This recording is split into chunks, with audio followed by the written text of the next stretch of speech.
like a child, but it's like the world expects me already to be an adult. Like it's encoded in my DNA in gene number 22 that as soon as I hit 18, I'll be able to do taxes. But as it turns out, life happens to be your own personal 24-hour class on how to be a person. So in that case, you consider this to be your 5-minute tutoring session, or like a worksheet, or those answers at the back of the book that show you what you're supposed to get to, but your teacher still wants you to do the work, so it's really not all that helpful. Because the world is scary.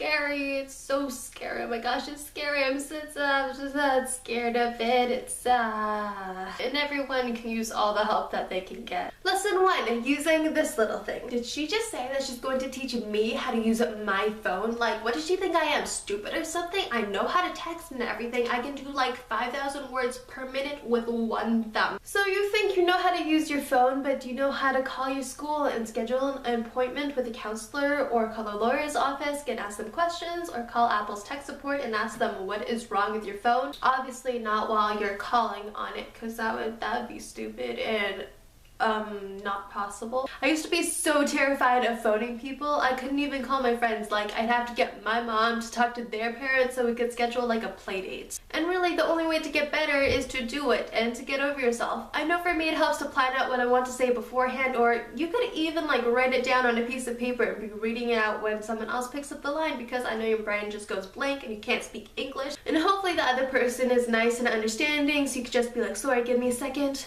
Collect your thoughts, figure out what you need to say, then say it. Also, emails. You've got to figure out how to write professional emails and to use spelling and grammar like a proper human being, or else no one will take you seriously, and that sucks. So you've got to start out with, dear insert person's name, comma. And it's going to feel weird, and you're going to feel like you're writing a letter in the 1800s, and that's okay, but you just gotta do it. You can also say like hello, or hi, or hey, or whatever, but it just depends on how familiar you are with them and what your relationship is. Like if you're emailing your teacher, hey, what's up professor, I missed class on Friday and I need you to give me the homework, yo. You cannot do that, because your teacher will reach through the internet and slap you in the face. And then you hit enter, and then you hit enter again, so you've got these 2 lines of blank space. And then you write the things that you actually want to say, and if it's long enough, you can separate it out into paragraphs with a line in between, so you don't have this huge chunky paragraph that no one wants to read because it's so intimidating and huge. And then after you've written your last statement, which can be sincerely, although people don't do that so much anymore, or something like thank you so much for your help or whatever, you do comma,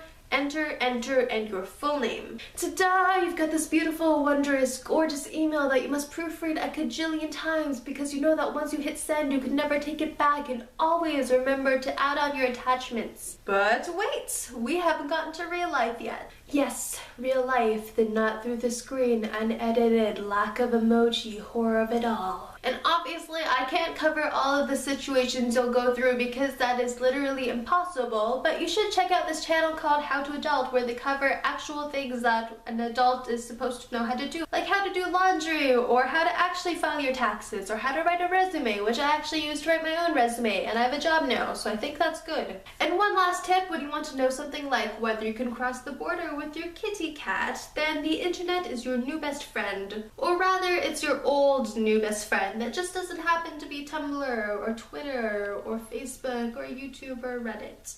So yeah, that was your session on how to pretend to be an adult, and I hope that you can now fool all of your fellow human beings that you actually know what you're doing. So in the comment section down below, tell me if any of these tips were useful to you, or share some of your own tips, because we need to share the knowledge, because the knowledge is the power that will keep society from falling apart. Okay, that is all.